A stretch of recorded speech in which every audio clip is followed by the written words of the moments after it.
Hello everyone. इस video पर बात करने वाला हूँ Chhattisgarh board CG board class 12th subject physics भौतिक शास्त्र का 2 नंबर का महत्वपूर्ण टॉपिक और क्वेश्चन इस वीडियो पर कराने वाला हूँ। तो स्टूडेंट वीडियो को लाइक शेयर और यूट्यूब चैनल को सब्सक्राइब कर ले। इसका पीडीएफ व्हाट्सएप पर मिलेगा। व्हाट्सएप का लिंक कम्युनिटी पोस्ट पर दिया गया है। तो स्टूडेंट वीडियो को ज़्यादा से ज़्यादा लोगों तक शेयर करना है। और स्टूडेंट से एक रिक्वेस्ट और निवेदन कर रहा हूँ कि वीडियो को शुरू से लेकर अंत तक देखें। जो भी क्वेश्चंस होगा आप कमेंट पर पूछ सकते हैं। तो निवेदन रहेगा कि आप लोग पूरे वीडियो को ध्यान से देखें, तभी समझ में आएगा। मैं पहले ही बता देता हूं कि जो 2 नंबर का क्वेश्चन होगा उसमें वेरिएशन बहुत होता है, यानी कि परिवर्तनशील होता है। कोई भी क्वेश्चन इसमें फिक्स नहीं होता है। तो आपको याद रखना है कि वीडियो को शुरू से अंत तक एनालाइज करना है आपको, तभी आपको समझ में आ जाएगा कि 2 नंबर का क्वेश्चन कहाँ से कैसे आएगा। इसके बारे पर एनालाइज करने वाला हूँ। तो वीडियो को स्टार्ट करते हैं, यहाँ पर प्रारंभ करते हैं। सभी से रिक्वेस्टेड है, एक बार फिर से कर रहा हूँ कि अंत तक देखें वीडियो को। तो यहाँ पर जो 2 नंबर का क्वेश्चन आने वाला है उस यूनिट का नाम है करंट इलेक्ट्रिसिटी, यानी कि विद्युत धारा चैप्टर से आएगा 2 नंबर का क्वेश्चन। जहां पर टॉपिक क्या ध्यान रखना है, रजिस्टिविटी यानी कि प्रतिरोधकता, internal resistance, current density and alloy. तो ये इतने टॉपिक नज़र आ रहे हैं। इस टॉपिक पर पहले विशेष ध्यान दे, तभी जाकर आपको ये सारे क्वेश्चंस कवर हो जाएंगे। तो यहाँ पर सबसे पहला क्वेश्चन है जो 2 नंबर के लिए महत्वपूर्ण नज़र आ रहे हैं। तो यहाँ पर क्वेश्चन को देखते हैं क्या पूछा गया। वाई इज मैग्नीन और constant wire use to make standard resistance. ये बहुत इंपॉर्टेंट क्वेश्चन है एग्जाम के लिए। प्रमाणिक प्रतिरोध बनाने के लिए मैग्नीन के तार का उपयोग या कॉन्स्टेंट के तार का उपयोग क्यों किया जाता है। ये बहुत अच्छा एक क्वेश्चन है जहाँ पर आपको ये दिया जा सकता है। फिर आपका नेक्स्ट क्वेश्चन देख सकते हैं, यहाँ पर विशिष्ट प्रतिरोध या प्रतिरोधकता की परिभाषा लिखिए और इसका विमेय सूत्र और मात्रक बताइए। ये भी मोस्ट इम्पॉर्टेंट क्वेश्चन है। तो 2 नंबर का जो क्वेश्चन बनता है, या तो कारण बताइए, या तो परिभाषित कीजिए, या तो छोटा अंकित प्रश्न आता है, या तो उपयोगिता लिखने के लिए पूछा जाता है। यही कैटेगरी में 2 नंबर का क्वेश्चन पूछा जाता है। तो इन क्वेश्चन को जरूर तैयार करें। उसके बाद देख सकते हैं यहाँ पर मल्टीपल टाइम पर यहाँ पर प्रतिरोध दिखा, यहाँ पर प्रतिरोध दिखा, यहाँ पर प्रतिरोधकता दिखा। अब फिर से आपको दिख रहा है यहाँ पर प्रतिरोधकता। तो कहीं ना कहीं पर जो टॉपिक आपको ध्यान रखना है वो रजिस्टिविटी को ध्यान में रखते हुए इस क्वेश्चन लोग को पढ़ लेना है। यहाँ पर बोला गया रो प्रतिरोधकता वाले तार को खींचकर उसकी लंबाई तिगुनी कर दी जाती है तो उसकी प्रतिरोधकता पर क्या प्रभाव पड़ेगा। अगर आपकी क्वेश्चन पेपर पर ये भी ना दे कि रो प्रतिरोधकता वाले तार को खींचकर उसकी लंबाई आधी कर दी जाती है तो उसकी प्रतिरोधकता पर क्या प्रभाव पड़ेगा। तो वेरिएशन ऐसे होता है, आपका परिवर्तन इस टाइप के क्वेश्चन में किया जाता है। संख्या बदल दिया जाएगा लेकिन कॉन्सेप्ट कभी नहीं बदलता है। उसके बाद 3 क्वेश्चन आपको देख के समझ में आ गया होगा, जहाँ पर रजिस्टिविटी को एकदम फोकस करते हुए यहाँ पर क्वेश्चन दिया गया है। 3 क्वेश्चन रजिस्टिविटी से आपको दिया गया है। उसके बाद बात करते हैं यहाँ पर अगला क्वेश्चन, ठंडे के दिनों में गर्म दिनों में कार के इंजन को चालू करना आसान होता है क्यों। तो हमको रीजनिंग क्वेश्चन कैसे पहचानेंगे कि ये रीजनिंग क्वेश्चन है। तो जब भी क्वेश्चन के अंदर क्यों कैसे ये दिया गया है तो समझ जाना कि वो क्या है, आपका रीजनिंग क्वेश्चन है। आपको ध्यान रखना है कि वो क्वेश्चन कैसा है, रीजनिंग प्रकार का क्वेश्चन है, कारण बताओ का क्वेश्चन है। तो ये आपको ध्यान रखना है। ठंडे के दिनों में गर्म दिनों में कार के इंजन को चालू करना आसान होता है, क्यों? ये मोस्ट इम्पॉर्टेंट प्रश्न रहने वाला है। उसके बाद है, ये तो कारण बताओ का क्वेश्चन है। फिर से आपको क्या दिखा, धारा घनत्व क्या है, ओमी प्रतिरोध क्या है, अनओमी प्रतिरोध क्या है, अनुगमन वेग किसे कहते हैं, गतिशीलता क्या होती है, किरचॉफ का प्रथम नियम क्या है, किरचॉफ का द्वितीय नियम क्या है, विभवांतर किसे कहते हैं, विद्युत वाहक बल क्या होता है। तो ऐसे बहुत सारे लिस्ट आपको तैयार हो जाएगा। तो एक क्वेश्चन लेकिन तीर बहुत सारों पर आपको डालना है। फिर बात करते हैं आपके अगला क्वेश्चन, यहाँ पर दिया गया है, किसी वाहन के इंजन को चालू करने से कुछ क्षण के लिए हेडलाइट की रोशनी मंद पड़ जाती है, क्यों? तो समझ में आ गया। फिर से ये आ गया रीजनिंग क्वेश्चन, यानी कि कारण बताओ। कारण आपको पता होना चाहिए। कारण हो सकता है रेजिस्टिविटी का कारण हो सकता है कारण आपका धारा घनत्व का हो, या किसी का भी हो। कॉन्सेप्ट क्लियर होना बहुत ज़रूरी है, तब जाकर ये 2 नंबर के क्वेश्चन आप आइडेंटिफाई कर पाओगे और एग्ज़ाम में लिख पाओगे। जो 2 नंबर का आंसर लिखने का जो वर्ड लिमिट होता है वो 30 वर्ड अप्रॉक्सीमेटली 3 से 4 लाइन के बीच में होता है। अगर उतना अच्छे से आपने प्रॉपर कॉन्सेप्ट को समझते हुए लिख लिया तो आपको पूरे में पूरे अंक मिल जाएगा। घर में उच्च सामर्थ्य के हीटर को उपयोग में लाने पर बल्ब की रोशनी कुछ मंद पड़ जाती है, क्यों? ये भी मोस्ट इम्पॉर्टेंट है, रीजनिंग है। Why does the light of the bulb become slightly dim when a high power of heater is used in the house? ये क्वेश्चन आपको तैयार कर लेना एग्जाम के लिए। रीजनिंग में आपको कम से कम 3-4 क्वेश्चन को प्रैक्टिस करेंगे ताकि उससे आपका क्वेश्चन बन जाएगा। जैसे यहाँ पर एक क्वेश्चन और लिया गया, छोटा अंतर लिया गया, अंतर की जो लिमिट है वो 2 अंतर लिख देंगे, 2 नंबर आपको मिल जाएगा। चालक और विद्युतरोधी में अंतर लिखिए। चालक और विद्युतरोधी, कंडक्टर और इंसुलेटर पर डिफरेंस करना। यहाँ पर और भी अंतर है, वोल्ट मीटर अमीटर में अंतर कर लिए, प्रतिरोध प्रतिरोधकता में अंतर कर लिए, साथ में ओमी प्रतिरोध अनओमी प्रतिरोध में अंतर कर लिए, अनुगमन वेग और किसी में आपको अंतर कर लिए। तो अंतर यहाँ पर यही चीज़ों से बनेगा। फिर बात करते हैं आपके मूविंग चार्ज एंड मैग्नेटिज्म से। तो जैसे कि मैंने कैटेगरी बता दिया है कि 2 नंबर के क्वेश्चन में क्या पूछा जाता है, परिभाषित करने वाले क्वेश्चन, छोटा अंकित प्रश्न पूछा जाता है, अंतर पूछा जाता है, कारण बताइए पूछा जाता है, छोटा सा मोटा आपको कुछ उपयोगिता पूछ दिया जाता है। तो यहाँ पर आपको क्या पढ़ना है, स्टैंडर्ड परिभाषा पहले आपको उसको देख लेना है। चुंबकीय क्षेत्र में गतिमान आवेशित कण पर लगने वाले बल के लिए व्यंजक लिखिए। या फिर आपको क्वेश्चन पूछा जा सकता है, ये तो घुमा के क्वेश्चन पूछा गया है, डायरेक्ट आपको क्वेश्चन पूछना होता तो लॉरेंज बल किसे कहते हैं, या कब न्यूनतम और कब अधिकतम होता है। तो ये क्वेश्चन आपको तैयार कर लेना है, मैग्नेटिक फोर्स से क्वेश्चन है। उसके बाद है देखो लॉरेंज बल क्या है, सूत्र लिखिए। तो यही क्वेश्चन घुमा फिरा के आपको पता करना होता है। चुंबकीय क्षेत्र में स्थित धारावाही तार पर करने वाले बल के लिए व्यंजक लिखिए। इस बल का मान कब अधिकतम और कब न्यूनतम हुआ। तो एक ही क्वेश्चन को बार बार घुमा के ही यहाँ पर पूछा गया है, लॉरेंज बल लॉरेंज बल लॉरेंज बल। फिर आपका अगला क्वेश्चन है यहाँ पर, बायो सैवर्ट का सूत्र लिखिए। इसकी सहायता से 1 एम्पियर की परिभाषा लिखना है। तो ये मोस्ट इम्पॉर्टेंट है, बायो सैवर्ट का सूत्र और 1 एम्पियर की परिभाषा पूछ सकता है। और आपको इससे करना है तो एम्पियर के परिपथी नियम किसे कहते हैं, जितने भी परिभाषित वाले स्टैंडर्ड आपके जो सूत्र है उसकी परिभाषा को जरूर याद कर लेना है।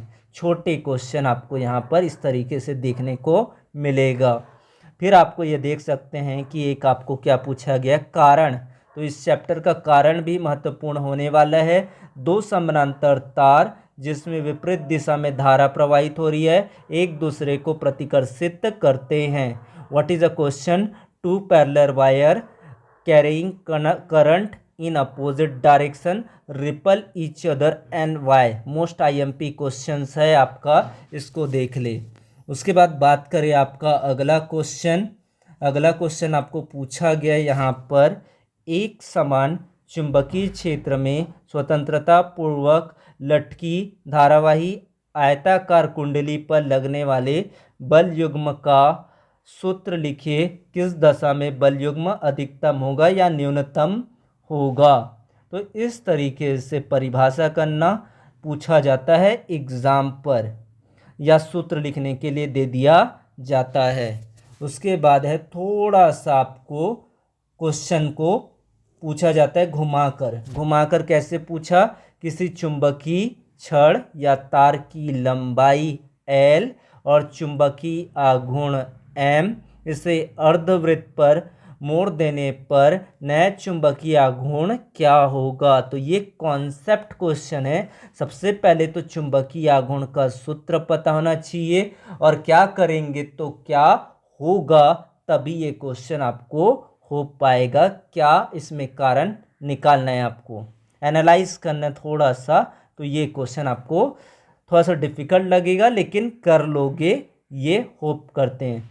सिर्फ आपको फिर वही क्वेश्चन देख रहे हैं, एल लंबाई के चालक तार को मोड़कर इसे वित्तीय लोप में परिवर्तित कर दे और इसमें आई धारा प्रवाहित किया जाता है, तो चुंबकीय आघूर्ण पर का मान क्या होगा। तो फिर से आपका आ गया चुंबकीय आघूर्ण, यहाँ पर भी दिखा है, यहाँ पर भी दिखा चुंबकीय आघूर्ण। तो इस तरीके के क्वेश्चंस आपको कर लेना है। फिर आपका जो नेक्स्ट क्वेश्चन है यहाँ पर, magnetic dipole, pole strength, magnetic materials, para die and ferromagnetism, इसको आपको अच्छे से करना है। तो यहाँ पर क्वेश्चन आपका है ध्रुव प्राबल्य का एसआई मात्रक लिखिए। ये तो एक सीधा क्वेश्चन बनता है। अगर थोड़ा सा और भी वेरीफाई कर दें, एक्सटेंड कर दें इस क्वेश्चन को, तो क्या बन जाएगा, यदि एक चुंबक को उसकी लंबाई के अनुदिश लंबवत दो भागों में विभाजित कर दिया जाए, तो प्रत्येक भाग का ध्रुव प्राबल्य और चुंबकीय आघूर्ण किस तरह परिवर्तित होगा। फिर से आपका जो क्वेश्चन आ गया वो चुंबकीय आघूर्ण से ही लिया गया है। सिर्फ क्वेश्चन है जो घूम रहा है बार बार, चुंबकीय आघूर्ण, चुंबकीय आघूर्ण। उसके बाद बात करें फिर से आपको बच्चों दिख गया चुंबकीय द्विध्रुव आघूर्ण, थोड़ा सा एक्सटेंड कर दिया, शब्द बढ़ गया।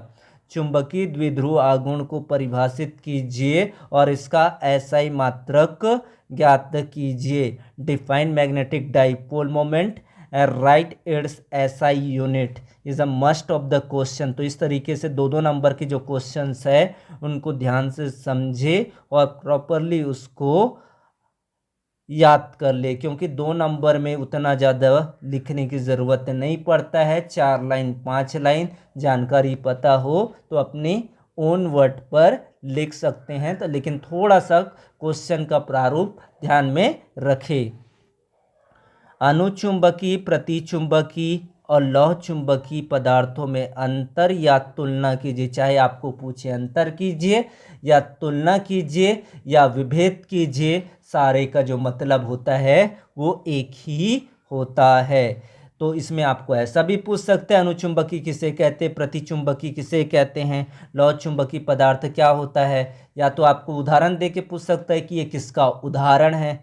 तो ये सामान्य रूप से परिवर्तित होने वाले क्वेश्चंस होते हैं। आपको समझना है किस तरीके से इसको निकालना है, आइडेंटिफाई करना है, फिर आंसर लिखना है।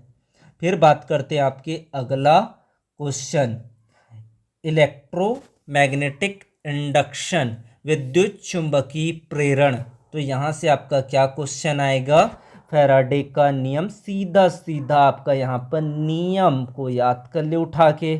नियम आपको क्या दिख रहा है, फैराडे का नियम, लेंज का नियम, इंडक्शन का टाइप। इंडक्शन 2 तरह से होता है, सेल्फ इंडक्शन और म्यूचुअल इंडक्शन। ताकि इसको कर पाएंगे। तो देख रहे हैं यहाँ पर क्वेश्चन क्या पूछा गया है। फैराडे ने 2 नियम दिए थे, दोनों नियम को आप याद कर लिए। फैराडे का नियम आपको कर लेना है। फैराडे का विद्युत चुंबकीय प्रेरण संबंधी द्वितीय नियम लिखिए। Right Faraday second law of the electromagnetic induction. यहाँ पर जो टॉपिक्स है वो आपका फैराडे का नियम है। फिर आपका लेंज का नियम, यह किस नियम के अनुकूल है। यहाँ पर यह किस नियम के अनुकूल बोला जाए तो आवेश संरक्षण के नियम के अनुकूल होता है। तो लेंज के नियम को, नियम कभी नहीं बदलते, जो नियम पूछा जाएगा, यहाँ पर भी देख रहे हैं नियम, यहाँ पर भी देख रहे हैं नियम ही दिया गया है। तो नियम को आपको इस चैप्टर का ध्यान में रखना है। जो भी आपका नियम है, चाहे वो फैराडे का नियम हो, चाहे फ्लेमिंग का नियम हो, चाहे मैक्सवेल का नियम हो, चाहे आपका लेंज का नियम हो, उनको विशेष रूप से ध्यान दे। 2 नंबर आपका इसमें से पक्का हो जाएगा। स्वप्रेरण, अनोन्य प्रेरण, ये क्वेश्चन ऐसे भी आ सकता है। स्वप्रेरण किसे कहते हैं, स्वप्रेरण क्या होता है, अनोन्य प्रेरण क्या है, अनोन्य प्रेरण किसे कहते हैं। क्वेश्चन बदलने का तरीका ऐसा होता है, लेकिन टॉपिक आपका क्या है, इंडक्शन बेस्ड क्वेश्चन है। तो यहाँ से ये क्वेश्चन आप लोगों को तैयार कर लेना है। स्वप्रेरण और अनोन्य प्रेरण में अंतर करना है इस चैप्टर से। तो नियम यहाँ पर देख सकते हैं और इंडक्शन का टॉपिक दिख रहा है। इन्हीं के इर्द गिर्द आपका क्वेश्चन एग्जाम पर आएगा।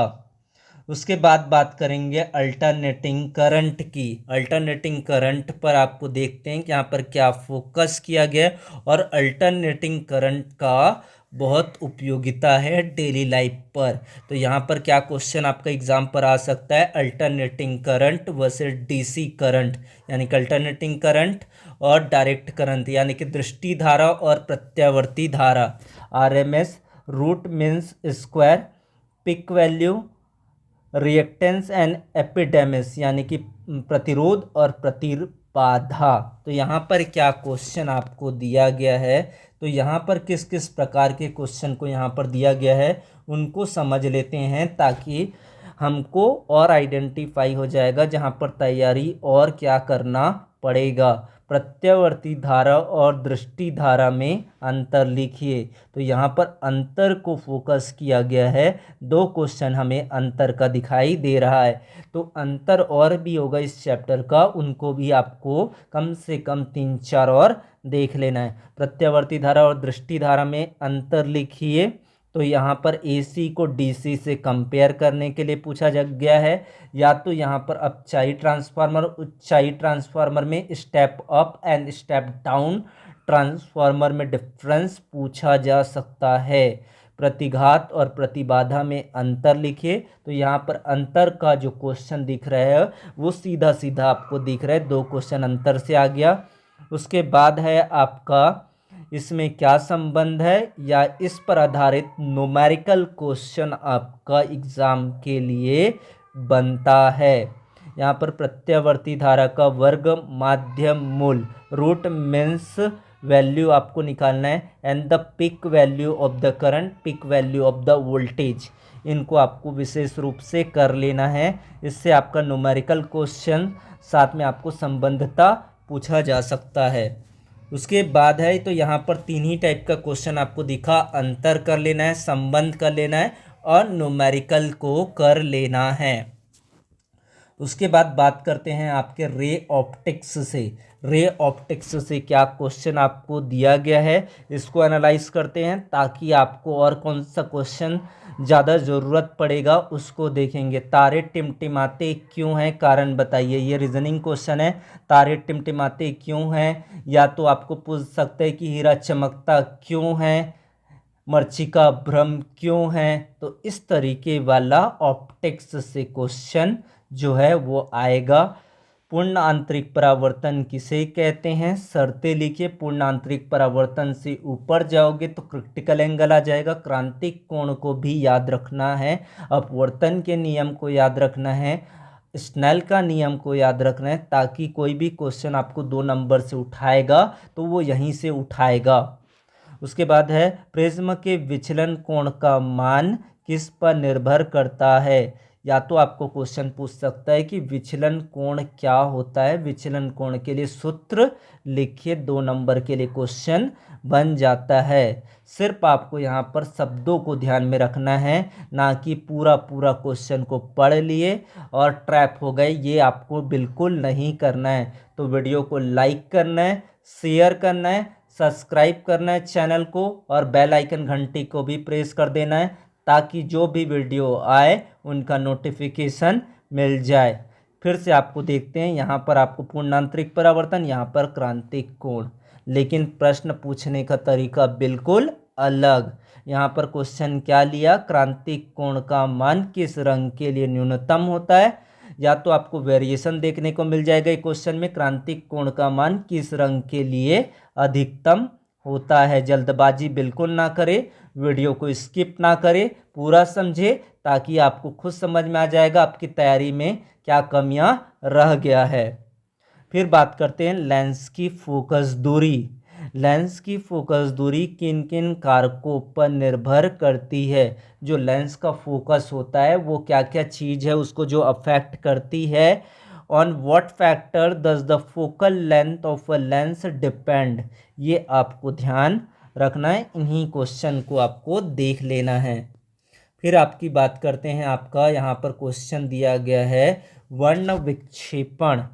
कई बार हम क्वेश्चन यहाँ पर देख रहे हैं, वर्ण विक्षेपण किसे कहते हैं, प्रकाश का कारण लिखिए। What is meant by dispersion of light, right the reason. तो यहाँ पर यही क्वेश्चन दिख रहे हैं, साथ ही साथ आपको कुछ क्वेश्चंस ध्रुवण के ऊपर भी देख लेना है। पोलराइजेशन के ऊपर क्या है, बूस्टर का नियम लिखिए, ये देख सकते हैं। आपका व्यतिकरण क्या है, संपोषी व्यतिकरण और विनाशी व्यतिकरण, कंस्ट्रक्टिव आपको कर लेना है और डिस्ट्रक्टिव इंटरफेरेंस का टॉपिक भी कर लेना है। तो ये आपका एक प्रारूप है, इसी के अकॉर्डिंग आपका क्वेश्चन आएगा।